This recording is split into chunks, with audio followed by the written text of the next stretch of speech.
have a class on three tools that are generally used in construction.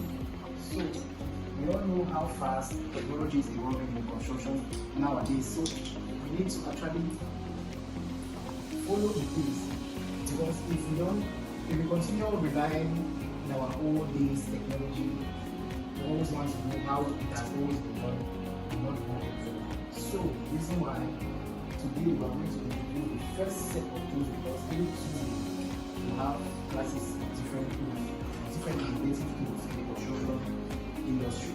So today we are going to start with the basic. Here is an endoscope, here is a laser beam, and here is the TDS Meter. So we're going to start with the first one, which is the TDS Meter. So the first tool that we're going to talk about is the TDS Meter, which has full meaning total dissolved substances. So the TDS Meter is a material which is this type is basically used in earth sciences, which is used to measure the purity of water. So if I ask everybody right now that what type of water is good for construction, I hope everybody will tell me water that you can drink. Is that right? Okay. So this TDS Meter is a device which is used to measure the degree of purity of water. So it is calibrated in ppm, which is per particle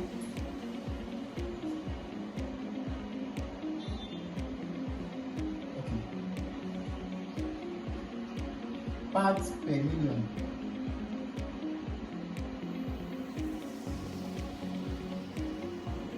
So it is calibrated in parts per million, and this parts per million refers to the amount of particles that are available in that water per million. That's per million. These particles per million in different ranges. If you have your readings from 0 to 50 ppm, that means what?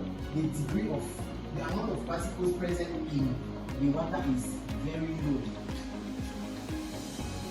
Very low, which means unacceptable. Then you have 50 to 150 ppm, which means it is low, which is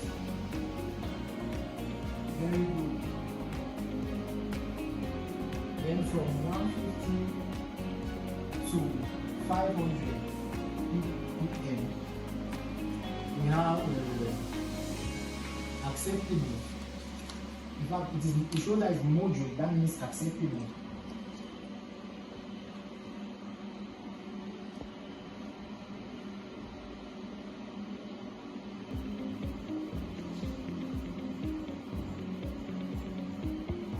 Then we have 500 to 1000 ppm, which is high, then unacceptable.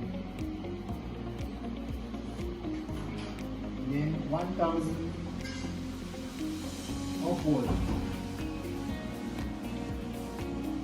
very high, and very low. So these are the different ranges. When you take your TDS device, your TDS Meter, and you on it, you place this part. These are the sensory areas of the device. When you place this part inside water, you give you a reading here in ppm. Now, what is the meaning of these readings that they will give you? You now come back to your board. You see that, okay, from 0 to 50, it means that the particles available in it are very low. That means it does not have any calcium, any potassium, no metal in it, no mineral in it. So it's very low, which is not good. We have now from 0 to 150 ppm, low, what did I say at the beginning? We need these minerals in a low amount. So this one is very good. This is the best. This is the best type of water that you can have. Then from 150 to 500 ppm, we have moderate, which is acceptable. From 500 to 1000 ppm, we have high, which is unacceptable. From 1000 to 1000 upward is showing that your water is so bad.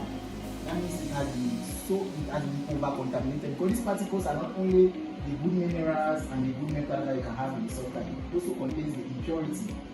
So when you have it to reading above 1000, that means your water is really bad. So let's just have a small demonstration to know if this borehole water is good for construction. So first thing you do, you on your machine. On it here, it's on. You see the readings here, the ppm. You see the ppm.